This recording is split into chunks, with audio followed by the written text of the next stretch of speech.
Parce que c'est quelque chose d'important, je veux dire, le besoin de reproduction, c'est le besoin biologique numéro 1 pour tout organisme vivant. Or, si je le vis comme ça, si je le vivote, On a dépassé ça. si je laisse Cardi B me montrer son boule à la télé, ou si je laisse les femmes me montrer leur cul partout sur les réseaux sociaux, et ben je serai toujours à la merci. Si je les laisse faire, elles le font pour lui. Or, j'ai des yeux qui sont fabriqués pour chercher ça. Donc forcément, je laisse un levier extrêmement important. Ouais, c'est très animal comme truc, D'accord, j'ai des yeux qui sont fabriqués pour chercher ça, parce qu'en tant que chasseur, mes yeux, c'est vraiment comme quand on dit de certains animaux en captivité, qui chassent plus leur proie et qu'il faut donner des animaux vivants pour qu'ils courent après. Et là, si je vais sur les réseaux sociaux, en fait, je perds la fonction de mes yeux qui est de repérer les sources de reproduction et les chasser. Bonjour ou bonsoir à toutes celles et ceux qui nous regardent en replay. Si vous voulez un jour rejoindre la Team Live, vous êtes les bienvenus tous les mardis, jeudis et dimanches soirs dès 21h. Bonne rediffusion. Le No Nut November. Le No Nut November. Chaque mois de novembre, nous regardons des vidéos sur le No Nut November, même si je crois que c'est un peu en train de perdre en notoriété. Chez les Américains, il y a toujours beaucoup. Parce que quand j'ai tapé ça aujourd'hui, il y avait plein de vidéos. Enfin, plein. Il y en avait. Dans la francophonie, j'en ai pas trouvé tant que ça. Mais j'ai trouvé celle d'un des pires. Et pourtant, on l'a regardé qu'une fois. C'était celui qui avait fait un PowerPoint sur comment être James Bond. Voilà, dans celui-là, il était soft. Et dans celui qu'on va voir aujourd'hui, je pense qu'il est quand même soft aussi. Mais je vous ai épargné parfois des vidéos de lui que j'ai pas mis tellement ses propos étaient violents. C'est pour vous dire. Hein. Mais dans celle-là, ça va. Il va nous parler du No Nut November. Mais je dois peut-être resituer ce qu'est le No Nut November pour certaines personnes. Le No Nut November, souvent abrégé triple N, est un défi d'internet d'abstinence sexuelle chez les hommes au cours du mois de novembre. Il est apparu en 2011 et a gagné en popularité sur les réseaux pendant et après 2017. Et ben ouais, ça va presque faire 10 ans aussi, donc c'est normal que c'est plus aussi cool quoi. Il se voit à l'origine satirique. Certains participants affirment que s'abstenir d'éjaculer et de regarder la pornographie présente des avantages pour la santé, parce que ça c'est vrai que même si on parle pas de No Nut November, il y a plein de chaînes sur la rétention séminale, dont un de nos personnages préférés avec son gun qu'on a vu récemment, chaîne entièrement consacrée à la rétention séminale, ou alors encore celui qui parle en disant la rétention séminale, celui-là le musclé là. Il y a des chaînes consacrées à ça, hein, c'est un vrai truc.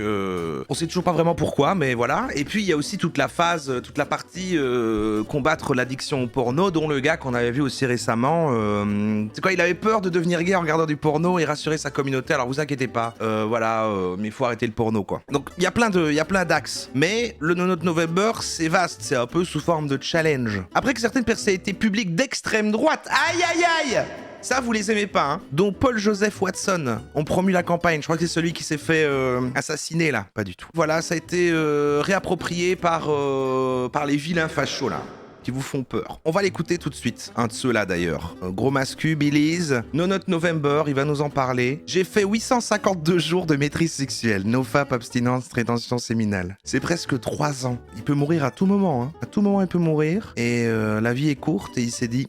Faut que je baisse pas pendant 3 ans là. Ah, est-ce que oui, ça compte dedans? Je sais plus ça. Oui, il faut que ça sorte pas des notes. Je crois que c'est ça le truc. Le No Nut November, c'est le fait de passer tout un mois entier sans éjaculer et sans consommer de porno pour les hommes. Normalement, c'est 30 jours pour contrôler ses pulsions et prendre le dessus face à la sexualisation sur les réseaux sociaux. Et même si c'est très dur, il y a moyen que je sois le record du monde parce que moi j'ai travaillé là-dessus pendant plus de 800 jours d'affilée. Mon but c'était de maîtriser mon énergie sexuelle pour pouvoir contrôler complètement mon éjaculation. C'est un long mois de novembre, hein. Sacré long mois de novembre. Je vais t'expliquer non seulement comment arrêter de consommer du porno, mais aussi comment maîtriser ton éjaculation pour faire du sexe un vrai avantage dans ta vie d'homme. En quelques chiffres, plus de 80% des hommes consomment de la pornographie aujourd'hui. Mais selon l'IFOP, environ 43% L'IFAP.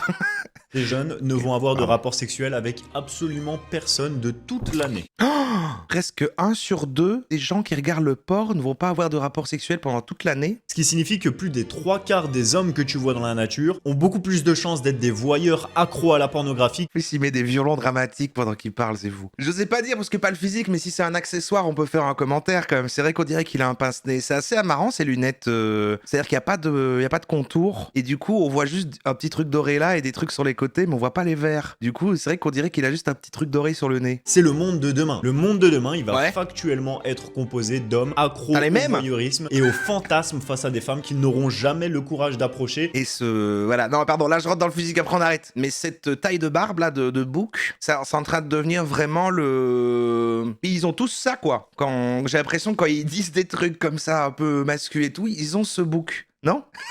C'est un moyen de reconnaissance, j'ai l'impression. Moi-même, j'avais pas envie de participer à cette forme d'esclavage face à ma sexualité, et surtout quand je vois l'intensité et le nombre, la cadence des images sexuelles qu'il y a sur les réseaux sociaux, C'est vrai, la manière dont les femmes s'hypersexualisent. Et de toute façon, ça a toujours été le moyen de pression en quelque sorte, ou plutôt de levier de la femme sur l'homme. Mais quand on voit le niveau de solitude de l'homme moderne, je m'étais dit que c'était de l'auto-enfermement que de céder à ces pulsions-là, qui en plus ne m'amenaient rien Faut de pas leur donner du positif pouvoir. dans ma journée. Alors j'ai vu ça comme un challenge de me dire face à moi-même à ce moment-là, et si je faisais en sorte non pas de tenir pendant un mois, Lui, il commente OnlyFans Detected, Opinion Rejected. Ouais, ça commu en tout cas. mais de réellement, sincèrement maîtriser ce pan-là de ma vie, parce que c'est quelque chose d'important. Je veux dire, le besoin de reproduction, c'est le besoin biologique numéro 1 pour tout organisme vivant. Or, si je le vis comme ça, si je le vivote, On a dépassé ça. si je laisse Cardi B me montrer son boule à la télé, ou si je laisse les femmes me montrer leur cul partout sur les réseaux sociaux, et ben je serai toujours à la Si merci. je les laisse faire, elles le font pour lui. Or, j'ai des yeux qui sont fabriqués pour chercher ça. Donc forcément, je laisse un levier extrêmement important. Ah, c'est très animal comme truc, d'accord, j'ai des yeux qui sont fabriqués pour chercher ça, donc ça raconte la nature, parce qu'en tant que chasseur, mes yeux, c'est vraiment comme quand on dit de certains animaux en captivité, qui chassent plus leur proie et qu'il faut donner des animaux vivants pour qu'ils courent après. Mais si je vais sur les réseaux sociaux, en fait, je perds la fonction de mes yeux qui est de repérer les sources de reproduction et les chasser. Et je pense que c'est pas pour rien s'il y a autant de sexualité justement partout sur les réseaux sociaux, dans le marketing et de façon générale. C'est parce qu'on sait que c'est quelque chose qui est extrêmement puissant dans l'inconscient de l'homme. Or, je voulais pas rester esclave de ces pulsions-là, mais en faire un atout réel dans ma vie. Alors, il y a eu plusieurs étapes. Il y a eu l'étape de désexualisation de mon Bien cerveau. sûr, ça on entend beaucoup ça. Arrêtez le porno, quoi. Et la deuxième chose, ça a été le travail physique pour maîtriser justement complètement mon éjaculation. Parce que ce qui se passe dans le parcours, c'est qu'au départ, évidemment, par le fait d'arrêter de t'exposer au porno, d'arrêter de t'exposer au soft porn, c'est-à-dire même si tu vas pas sur des sites porno, de voir des femmes dénudées sur Insta, Le soft porn, c'est Dramatize Me, ça.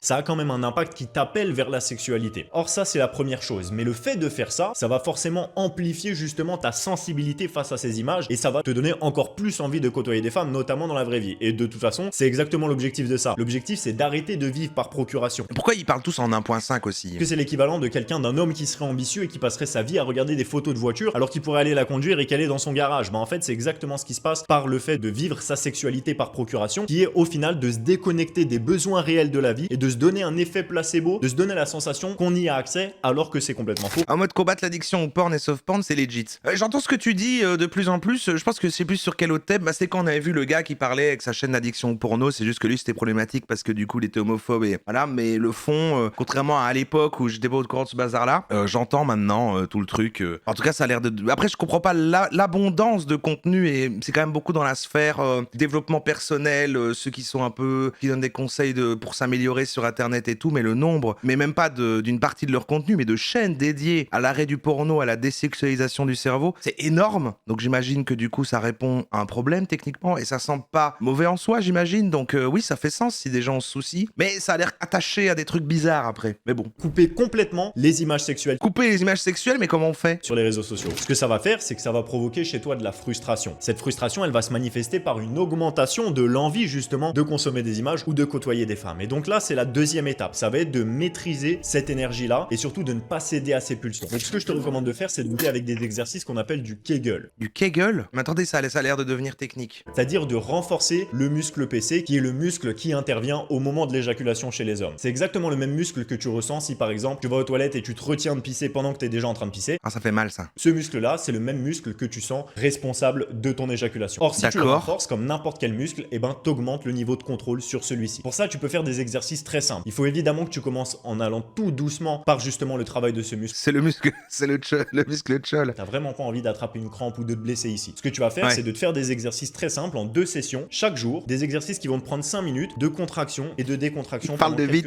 il y a du piano derrière. Ça, en renforçant ce muscle-là, tu vas pouvoir petit à petit commencer à mettre en place les bases qui, dans un second temps, vont te permettre de maîtriser complètement ton éjaculation, mais surtout de conscientiser qu'il s'agit d'un effet musculaire. Et c'est un peu du gooning, ça, du coup, de nouveau, parce que, en fait, non, il travaille le muscle sans la masturbation. Parce que comment tu sais que tu le fais avec le pipi? Que comme n'importe quel effet musculaire, dans tu les peux pas couilles. te plaindre de ne pas arriver à faire des pompes. Si ton seul désir dans la vie, c'est d'arriver à faire des pompes, il te suffit de continuer à t'entraîner jusqu'à ce que tu arrives à faire des pompes. D'avoir la bonne méthode d'entraînement, de le coupler à la nutrition, et tu sais de source sûre qu'un jour ou l'autre, tu arriveras à faire des pompes. Pour l'énergie sexuelle, c'est la même chose. Il suffit de ces deux choses-là. Maîtriser la manière dont tu vas désexualiser ton cerveau, qui va être l'équivalent de la nutrition si on faisait le rapport au sport, ainsi que travailler le muscle PC à travers justement des exercices de Kegel, de contraction et de décontraction, que tu vas faire de façon crescendo jour après jour pour pouvoir maîtriser la partie physique de ton éjaculation. La troisième chose maintenant, ça va être d'apprendre à transmuter cette énergie. Parce que, comme je te l'ai dit, c'est pas 800 jours que j'ai passé sans côtoyer des femmes ou sans sexualiser. Ah, une femme! Au contraire, l'objectif, ça a été de maîtriser justement mon rapport au sexe. Et maîtriser mon rapport au sexe, ça veut pas dire m'abstenir comme un moine. Ça veut dire avoir un rapport sain avec celui-ci. Il a rien fait, quoi. Et 852 jours, juste en étant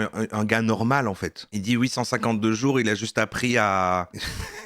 Qu'est-ce qu'il a fait, alors, du coup? Depuis 852 jours, je respecte les femmes.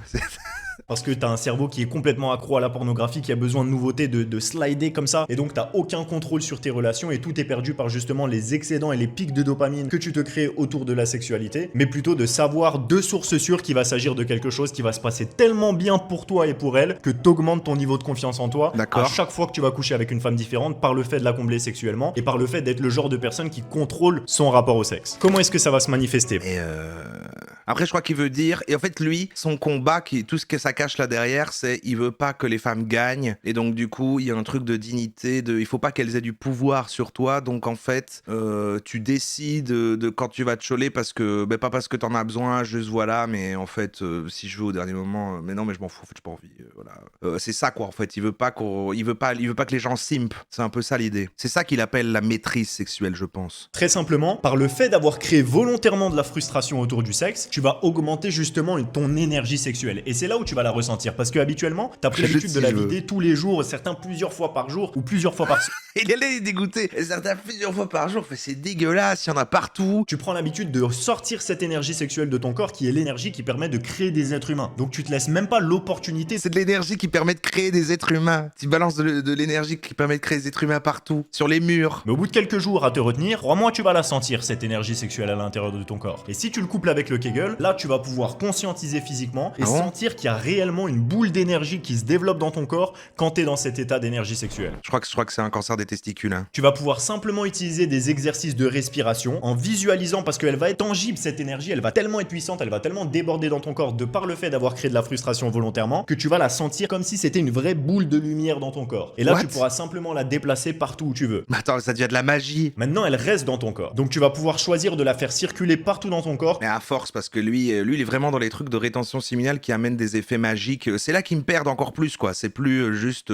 Voilà, il y a de la vraie magie dans le truc, quoi. Comme le gars, il dit ça, le Thomas, là, spécialisé dans la rétention séminale, il a d'avoir un truc mystique à côté. Et du coup, je me dis comment ça se fait que eux, hommes, si rationnels, si les pieds sur terre, croient à ça. Ou t'es distrait par cette libido qui arrive et qui est explosive dans ton esprit, ou alors dans les moments où t'es en train de coucher avec une femme ou d'interagir sexuellement avec une femme, tu vas tellement réussir à la matérialiser que tu vas pouvoir la déplacer dans ton corps pour tenir aussi longtemps que ce que tu veux. Ça, c'est mon retour d'expérience. De toute façon, aussi longtemps que tu veux, c'est facile. Il suffit par exemple de faire l'alphabet à l'envers. Et c'est pour ça que j'ai voulu te donner non pas simplement un retour d'expérience comme je suis en train de te le donner maintenant, mais un protocole complet à expérimenter pour que tu saches exactement comment j'ai fait pour tenir pendant des centaines de jours. Comment est-ce que j'ai appliqué les exercices. Allez, on les a tous faits. Quelles ont été les routines, comment faire pour combler sexuellement chacune des partenaires sexuels que j'ai eu depuis, et comment traverser ces moments de frustration qui font que j'arrive à tenir sans aucun problème à la fois mon éjaculation, mais aussi mon rapport à la pornographie pendant des mois et des mois, même des années et des années.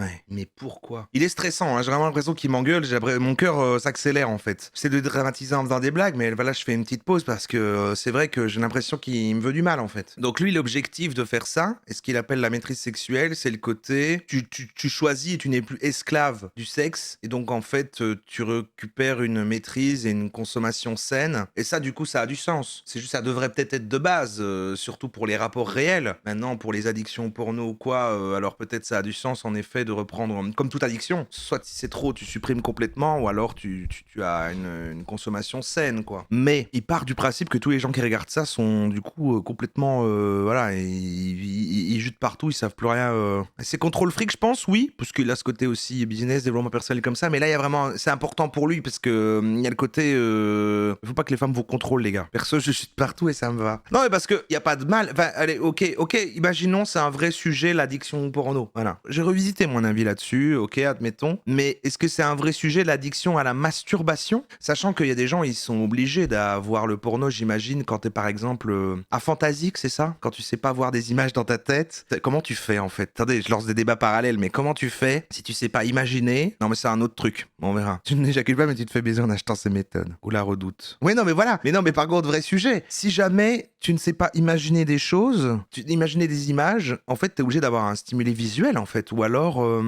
c'est intéressant, c'est intéressant. Cet été j'ai nonote pendant genre 50 jours parce que marre du porn et envie de voir si j'en étais capable, mais t'es un criminel mental toi. Et ça m'a plutôt fait du bien de plus mater des images un peu crades régulièrement, et même dans mon rapport aux femmes. J'ai senti que j'étais perdu différemment. Je dis pas que c'est l'énergie vitale stockée dans mes couilles qui en soit l'origine, mais je vois plutôt ça comme l'aspect que j'étais mieux dans ma peau parce que content de voir que j'y arrivais. Ok. Bah après, c'est vrai que si vous avez un problème de base avec ça, notamment, je parle plutôt alors le porn, et bah du coup, comme toute addiction, de la même manière qu'une résolution comme manger mieux, faire du sport ou arrêter de boire ou que sais-je, ou de fumer, j'imagine que c'est normal, c'est normal que ça fasse du bien parce qu'il y a un côté, j'ai maîtrisé un truc, surtout si t'es pas à l'aise toi-même avec ça, quoi. Je suis aphantasique et perso, je m'imagine des sensations en me basant sur des souvenirs où je me raconte des scénarios et ça marche bien. Ah ouais, ok. Comment on fait, nous les personnes sans pénis, pour faire un no-note? Bah, ça compte dedans, quoi. Il faut pas se... Voilà. Bon, lui, je crois que le no-note, c'est vraiment les notes, quoi. Donc, mais bon, on peut parler de tout le monde. On peut arrêter avec le mythe de l'addiction au porno. Bah, ouais, il paraît que c'est un truc réel. Moi, je crois du coup quand même que ça existe, parce qu'il y a quand même plein de gens qui le disent. Mais, lui, il est vraiment sûr que non, là. Ouais, il y a quelqu'un qui est genre, non, ça n'existe pas. Ça existe ou pas? On devrait peut-être refaire un sujet là-dessus. Ça existe, l'addiction au porno? Oui, je l'ai. Oui, déjà eu. Oui, mais jamais eu. Non, ça existe pas. J'en sais rien, frérot. Ah, Charlie Danger a dit que non dans sa vidéo. Ah, c'est pour ça que maintenant vous dites que non. Bah, si elle a dit que non, alors non. C'est bon, j'ai rien dit. Pourquoi ça n'existerait pas? Moi, avant, je disais que ça existait pas. Enfin, je sais pas que je disais que ça existait pas. C'est que je me suis dit, attends, c'est quoi tous ces gens qui parlent de ça? C'est bon, quoi.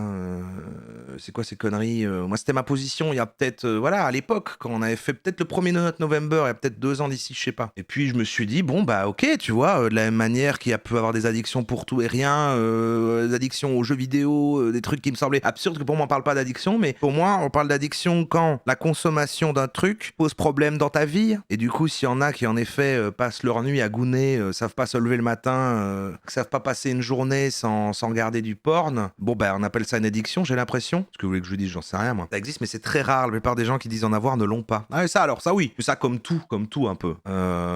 Les gens ont les mots faciles. Je l'ai, 7% l'ont, 9% l'ont déjà eu. En tout cas, ce que je dis au début était juste quand même, il y a quand même beaucoup trop de chaînes et de contenus sur Internet qui servent à stopper l'addiction au porno par rapport, je pense, au nombre de gens qui ont une addiction au porno. Il y a plus d'offres que de demandes, là, j'ai l'impression. Addiction au roro, est-ce qu'on peut être addict au roro? Oui, mais jamais eu 30%. Non, ça n'existe pas, 20%. J'en sais rien, frérot, 30%. Je suis professeur de collège et depuis peu, je peux t'assurer que les addictions au porno dès 12 ans est beaucoup trop présente. Mais tu vois, je crois que pour les gens, ils chipotent sur le terme addiction. Ces jeunes garçons ne peuvent pas passer une journée sans en regarder. Et c'est extrêmement difficile. Attends, ils le font quoi? Ils le font en classe? Car nous n'avons pas de formation sur le sujet. Ils gounent au fond de la classe? Arrête un peu le gouneur, là. Je vous vois gouner, hein, les enfants. Les gouneurs du fond de la classe, là. Ouais, je vois la scène, je la vois. Tu peux ajouter la maîtrise sexuelle, qui est donc le fait de tenir ton éjaculation aussi longtemps que tu le veux, de savoir combler toutes les femmes avec lesquelles tu vas coucher, de savoir exactement comment les faire jouir, et d'avoir des relations dans lesquelles elles se soumettent à toi par le fait que tu deviennes un homme extrêmement performant sexuellement pour le reste de ta vie, parce que tu comprendras la mécanique du sexe, comment ça fonctionne physiquement, quels sont les exercices pour transmuter cette énergie sexuelle et la réutiliser dans tes projets. Attends, donc en plus, le sperme que tu gardes en toi, ça devient du business, tu vas créer ton business grâce à ça, tu mets en avant tes projets parce que du coup, t'es en maîtrise de toi. Moi, je crois qu'aussi,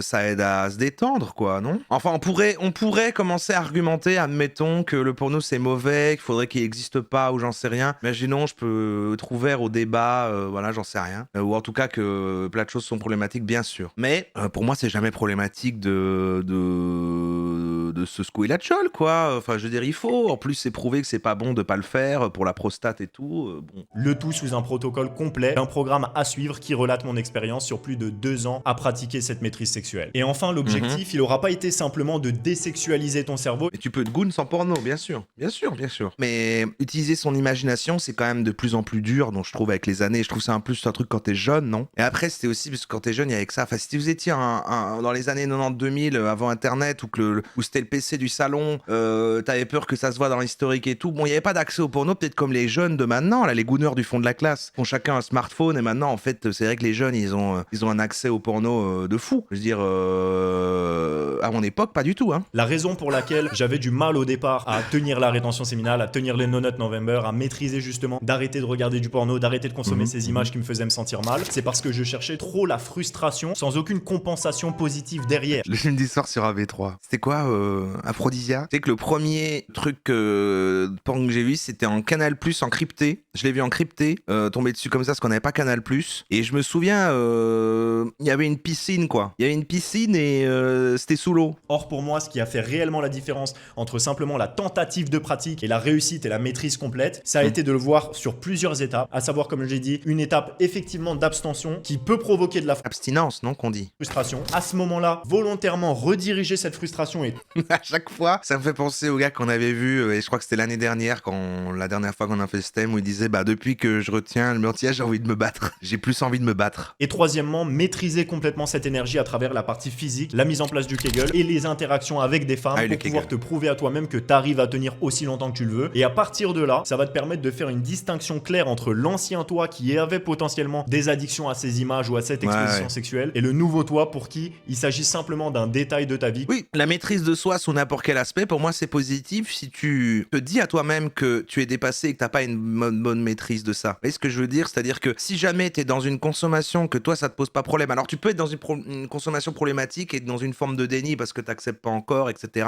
Notamment pour les addictions et tout. Le problème c'est que là pour moi, il est en train d'inculquer à toute sa communauté que, alors qu'ils étaient peut-être à l'aise et qu'ils avaient un truc, une consommation normale, bah, il est en train de leur dire, putain c'est vrai, peut-être je suis une merde, il y a Billys là avec son pince-nez, il m'a dit, avec son pince-nez en or, il me dit que je devrais pas regarder du porno, il a peut-être raison, merde. Et du coup en fait, attaque sur leur estime d'eux-mêmes alors que peut-être tout allait bien. Voilà la différence entre quelqu'un qui pratique le No Nut November mais qui va recraquer toutes les 2 semaines et quelqu'un qui a une maîtrise complète pour le reste de sa vie sur son éjaculation, sur ses pulsions sexuelles et qui fait du sexe un réel atout pour lui en tant qu'homme. C'est pas en rapport avec la branlette, c'est pour tout, c'est ça. Par contre, si toi-même t'es, voilà, tous les trucs que tu te dis de toi-même que c'est en bonne résolution, manger mieux, voilà, enfin tous ces trucs-là que tu prends au nouvel an. Si dedans c'est, moi je trouve, tu te dis début d'année, au moment du nouvel an, mais là c'est en novembre, c'est No Nut November, peu importe, mais tu te dis, moi c'est vrai, comme tout à l'heure, criminel mental dans le chat, ouais c'est vrai, je trouve que j'ai l'air trop de porno, j'aime pas. Enfin voilà, peu importe les considérations, tu te dis, j'aime pas, voilà, je sens que j'ai pas le contrôle là-dessus, ça commence à me mettre pas bien.